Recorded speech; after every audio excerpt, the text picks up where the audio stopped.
stage? And I was like, no, because I'm not a freaking narc. These color colors, stitches and stitches, everybody knows that. I'm not living in this world. Well, I can't do any more time because I've done my time, you guys. How's my time?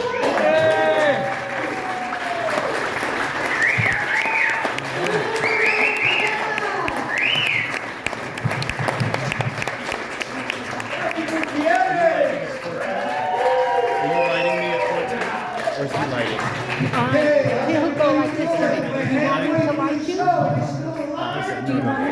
you're good. You can go whatever you want. Seriously, You can our go. last comment. He has shared the stage with America's Got Talent, Josh Brule. He has toured the country. He is also a podcaster and actor. He's performed at the High Range Comedy Festival, at Red Rocks and Comedy Central's 25th anniversary. Let's give it up for the man, the myth, the legend. Tomorrow night, before 2,000 people, he's going to be at the Paramount in downtown Denver. Let's give it up for Jeff Titus.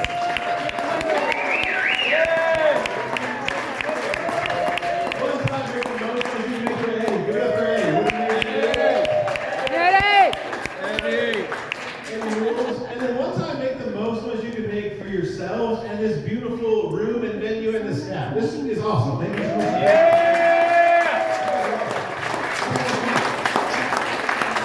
Shows like this, I really appreciate you guys coming out. Probably walking, what, 3 blocks to be here? Nice. How different are we? We just have to take a golf cart home. That's nice. That's good. I love this. It's so much fun. Again, I'm so grateful that you guys are here. I'm having the best week I've ever had. Truly, I get to do the Paramount tomorrow. I've never done that as a Denver kid. I can't wait. So excited. Also my daughter, my little girl, she just smiled for the first time in her life. Yeah, she's 13. But see, that's people with real kids. Like 13-year-old, they don't smile. No, they don't. Also, I can tell there's enough parents in here. People see that joke coming from a mile away. They're like, no. There's no way your baby did that. That's fine. No, I have a 19-month-old. I have a 1.5-year-old. She's perfect. I love her so much. But I made a huge mistake. Not her. She's great. The mistake I made was when I found out I was having a daughter. It was at a bachelor party with all my childhood friends. So then the bachelor party, yes, you can tell me if that friend's nice. I can see it. Yeah, the rest of the bachelor party turned into all my friends trying to come up with the best name that I should name my future daughter. Yeah, not great. I love that bachelor party. The number one ranked name that my friends think I should name my daughter is Luscious. I was like, dial it back, bros. I'm not naming my daughter after a stripper in Scottsdale. Take it easy. We're not doing that. We're better than that. We didn't do that. We named her after my great-grandmother. We gave her just a classic family name. We named her Cinnamon. So hell yeah, go for it.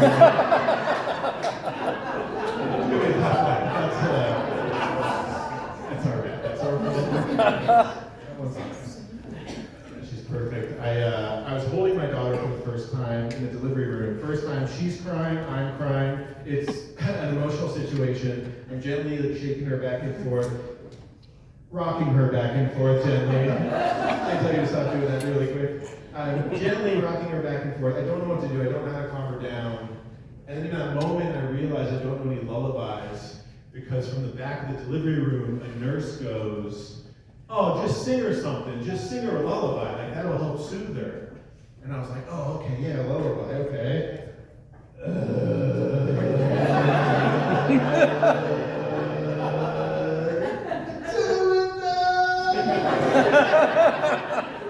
the wall. Like, I'll do some research. I'll Google it. That's not lullaby.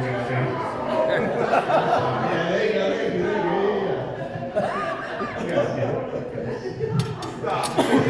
Just a nurse in the back, like, two sweat drop down. I was like, actually, take it easy. This table party's nice. You guys nurses? You guys work at Rosemary?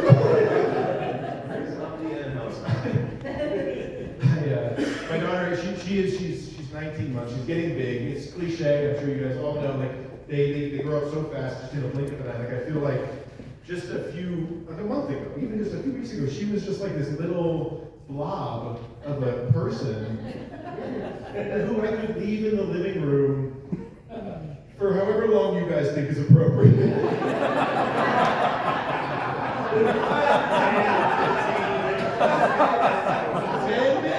For sure less than 2 minutes. For sure less than 2 minutes. Don't call the cops.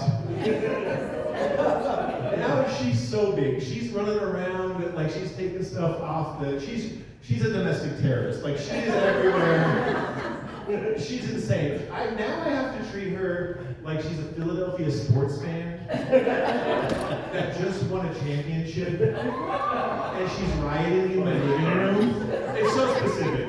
I'm like setting up barricades to get her everywhere. I'm greasing up every important surface to keep her off. Every 5 minutes, I'm like, stop throwing batteries. Where did you get batteries from? How did you get these batteries? Was it 9 volts? Did you go to Costco with them? Some big ones. I'll walk into the living room and she'll just be holding a push-up plank position. Out of nowhere, she'll just be holding a plank position, arms shaking. I'm like, how long have you been in here? For sure less than 2 minutes. Absolutely. Put it on the police report in less than 2 minutes. Her arms will be shaking. She'll just be holding it. I'll walk in. She'll just look up, make eye contact, and then just fill her diaper. Just fully. It's so intimidating. It's crazy. I'm a big dude. I'm like, all right, dial it back, lady. Take it easy. What are you training for? What are you doing here? You know that I don't know. Babies aren't supposed to sweat like that. Stop sweating. You guys are fun. You guys are a great crowd. I say that because sometimes they're bad. Sometimes they suck. You guys are awesome. You guys rule. You guys are good. It works. No, but you guys truly. I say that because sometimes, like one time I was doing a show at a club, at a comedy club, and a lady stood up in the middle of my set, and she yelled from the back of the room, "Call 911." And I was like, nice, yeah, I'm killing it, yes. No, her friend passed out. Misread the situation pretty aggressively. It wasn't cool. She ended up being fine. She was just, took too many edibles and was from Texas. It was all good. She made it. It was all good. She was panicking. We made it. Another time I was doing a show at a distillery in Denver, and a lady came in off the street into the showroom. And the way I would describe this woman who came in off the street is the drunkest person I've ever seen in my life. You guys have all seen this type of drunk person where as they walk, every step is somehow in a different direction. It looks like they're playing Dance Dance Revolution. Just alcoholics treadmill, like so many steps, burning so many calories, going nowhere.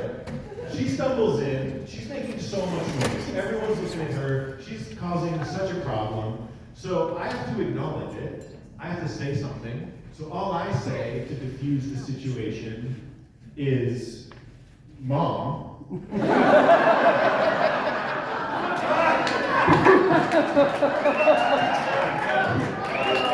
I told you to wait in the car.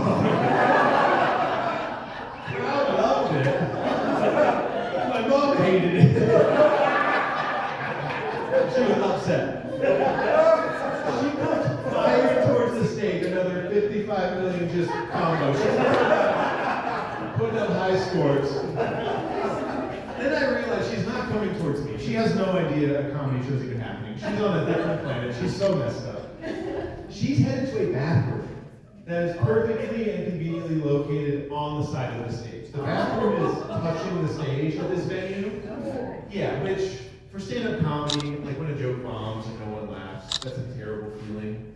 But when a joke bombs and no one laughs, and then you hear a toilet flush. That hurts. That hurts at a molecular level. Just a core level. She stumbles into the bathroom. She's in the bathroom for no time at all. 20 seconds, 30 seconds max. She comes out. Now I just have a drunk lady standing on stage with me. And want to keep the joke going. So all I say is, does Dad know where you're at? He must be worried sick about you. Now, I don't know how many improv classes this woman had taken in her life, or just how drunk she was, because she looked at me dead stone cold in the eyes and just goes, I left your father years ago.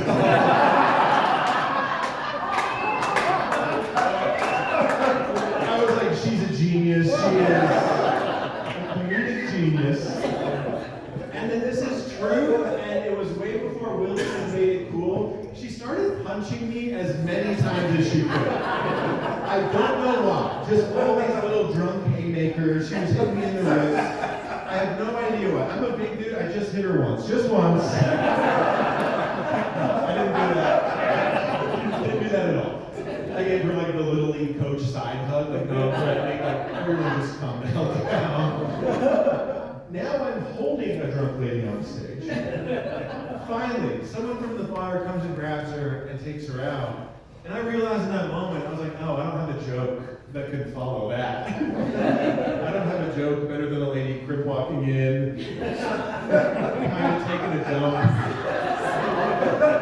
punching the comedian. That is great show. That's such a good show. Very good show.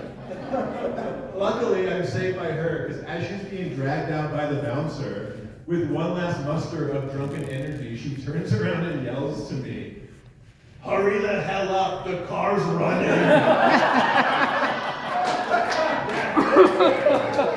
was like, get that lady a Netflix special tonight. That's the funniest person on the best, yeah, that lady was Amy Schumer. It's crazy, yeah.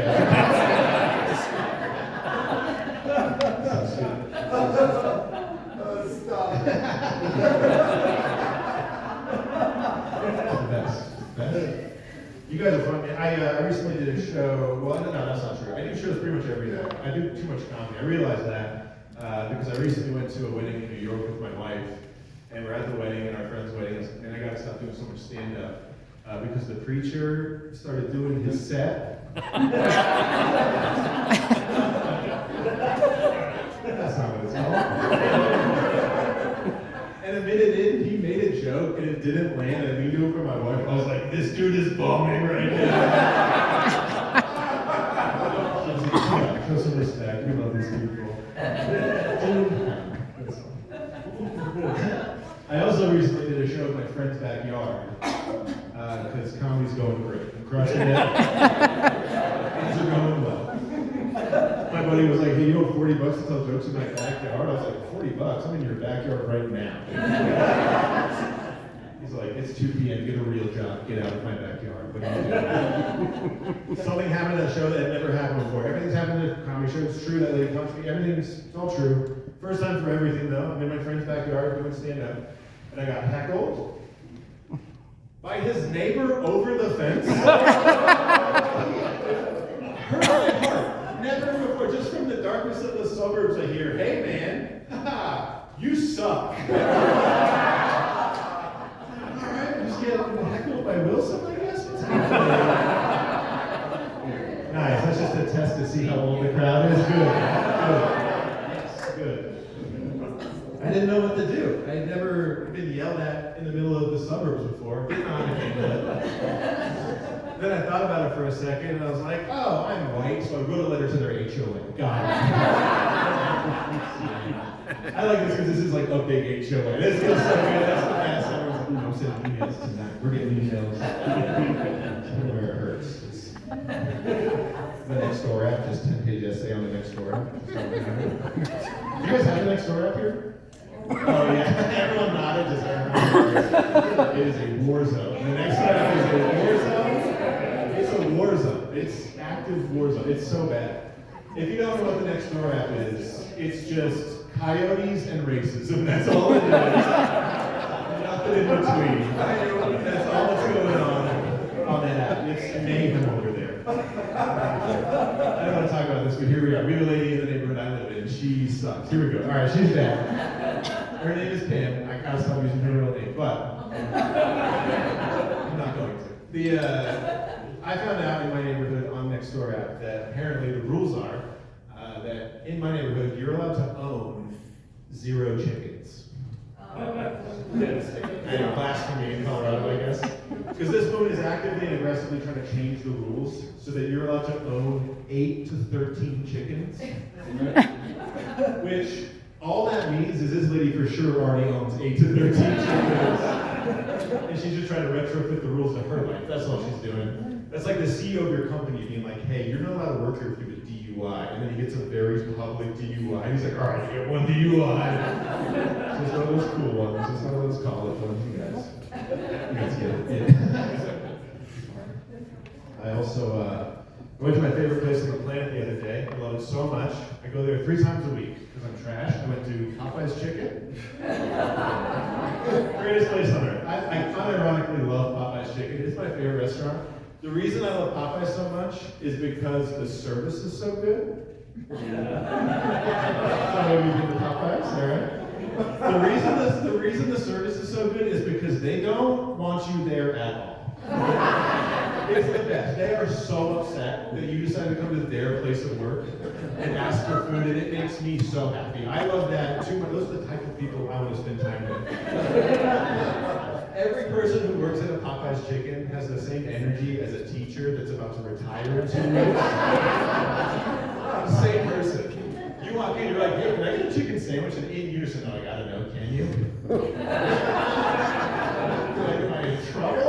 Are you gonna call my parents? What are we doing? Okay. One time I pulled up to the drive-thru and they played like a little pre-recorded promotional jingle. It was like, Louisiana style chicken, buy our new nuggets. The recording ended, I just heard, what do you want?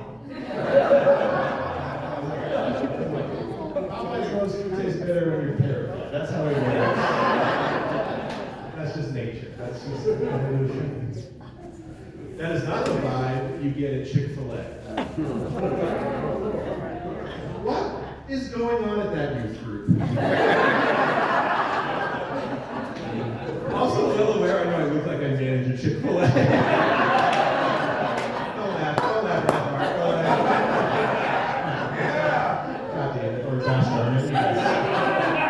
Whatever they're up to in there, I don't know what they're doing in there. Just crushing waffle fries for Jesus. It's such a weird place. I go there 4 times a week, let's be honest. My pleasure. My pleasure. If you say thank you at Chick-fil-A, corporate plus, they have to respond by saying my pleasure. No one at Popeyes has ever felt pleasure. They're not allowed to. It's in the training. They beat it out. I'm married. I've been married a long time. My wife and I are high school sweethearts, actually. Yeah. We've been together almost 20 years. Crazy.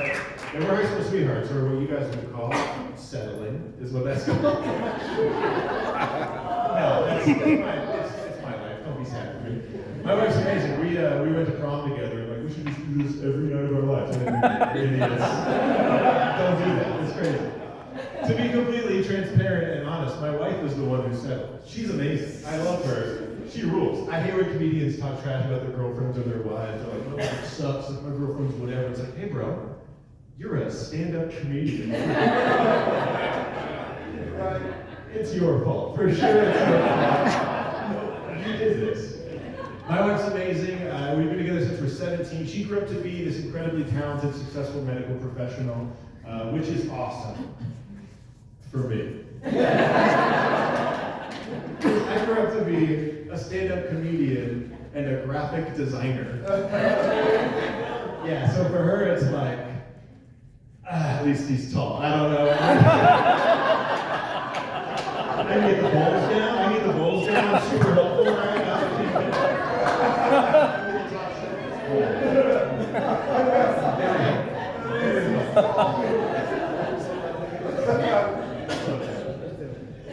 I'm so tall, my pronouns are fee, fi, fo.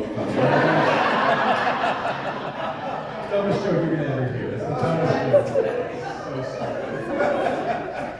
Just kidding, I have a dumber joke. Here we go. It's very silly.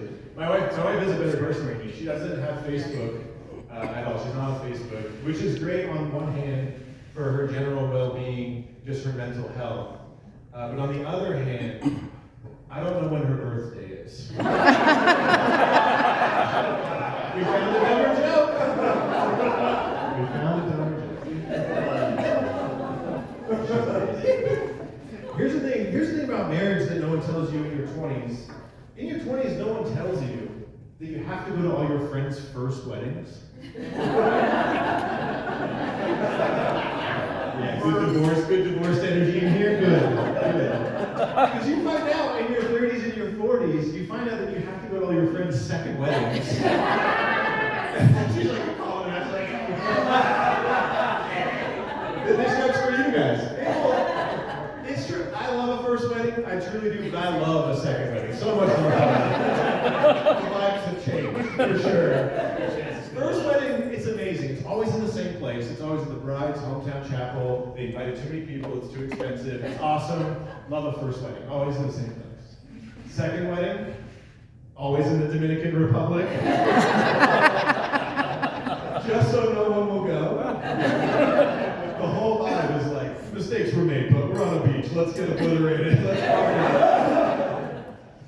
First weddings, they'll have like little nieces and nephews, like walking down the aisle, throwing petals, doing a terrible job, but it's a cute little photo op. It's amazing. It's super cute at a first wedding.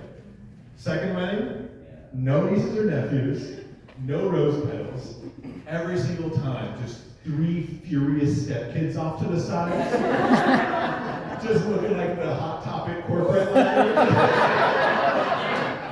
They're so mad. They're furious. So upset that mom's about to marry some dude named Ryan. Just, Ryan sucks, dude. Ryan's got snakes. He's like a weird guy.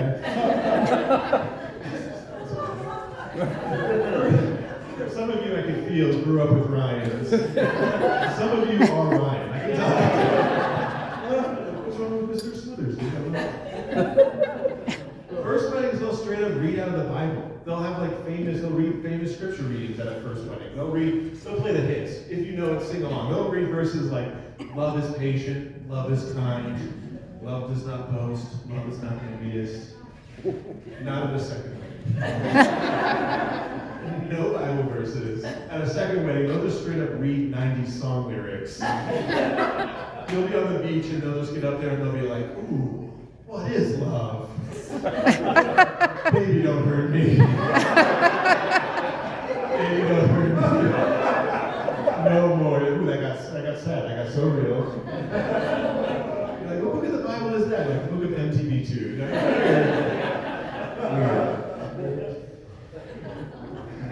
I'm a millennial, which sucks. You guys have met us. That's fine. It's not great. But I'm not one of those people that disparage the younger generation. I think the younger generation, Gen Z kids specifically, I think they have it the hardest right now.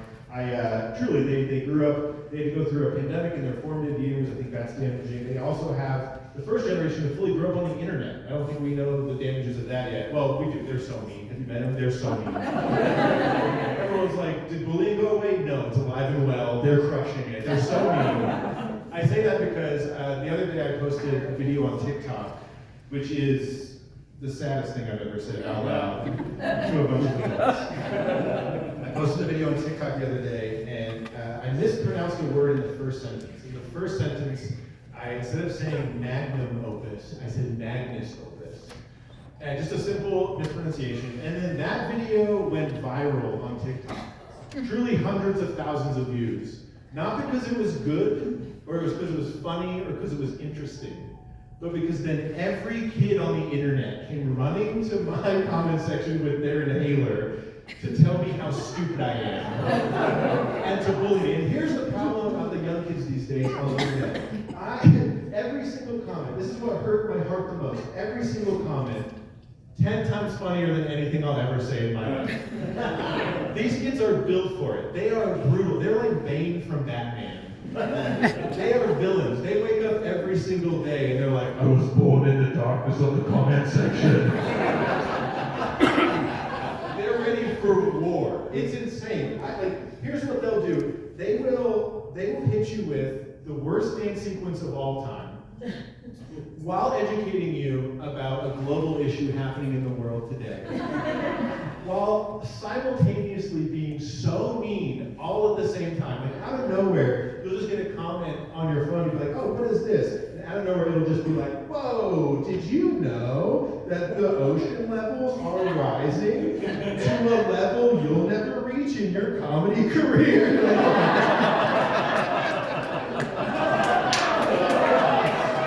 You're like, these kids are vicious. Log off, man. I've been on here too long. And the other notification, it's like, whoa, did you know that global warming is leaving millions around the world thirsty?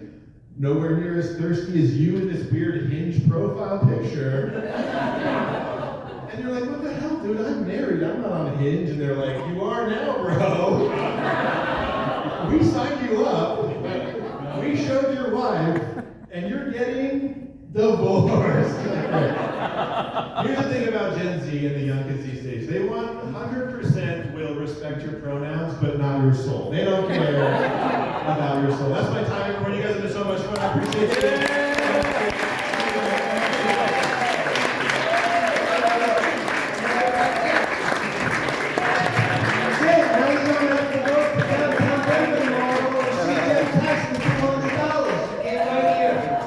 That's our show. Come back in October. You were great. Thank you very much. I don't know where she is, but... All right. Oh, there you go.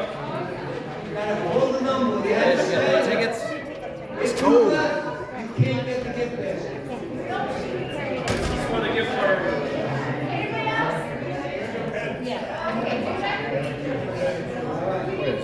Are you ready?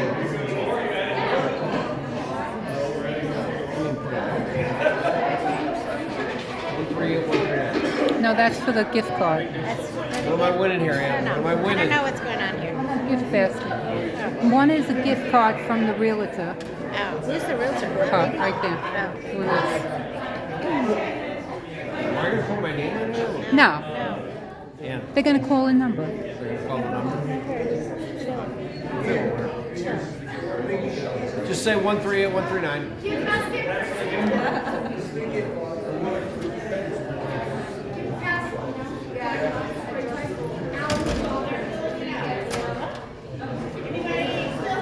What am I doing with this? This is for the gift basket. Here. Her name is on it. Her name's on it. You need your Sam. Sam. I already have it. Thank you. Tyler's holding it. Wait a minute, what do I do with this? Nothing. I don't know. Tyler's holding it for us. I don't know. Did she put ours in? Are you ready? I'm ready. I'm ready. Let's go. Let's go. Winner of the gift card is Ms. Holly Payne. Nice job.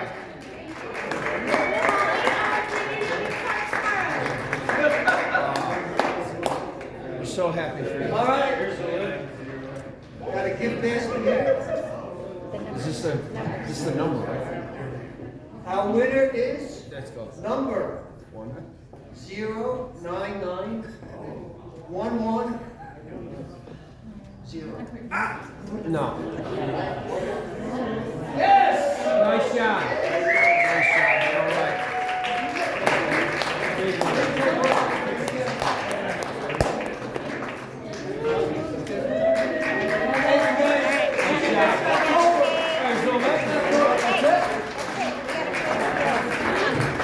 That's it? They are Bill and Tyler. Huh? They are Bill and Tyler. And what happened? 138139. I thought we talked about this. Just gonna go out and greet people. Come here, we gotta get the win. I'm coming in. Talked about this, and you know, I. 138139. We lived in Long Island. We had the second grade, and he was little, but he was like. Congratulations. Thank you. So happy. He looked like a square. He'd always come up to do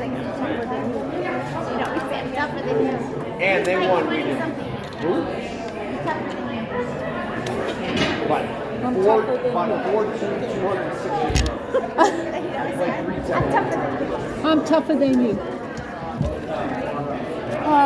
Eddie had to go up front. Eddie, he's the MC. We're gonna pick our daughters. And good to see you. All right. Awesome. All right. Weather's supposed to be warm. What's that? Next time. Don't worry, I'll make it. Next time We'll talk. we'll talk about it. We'll make it happen.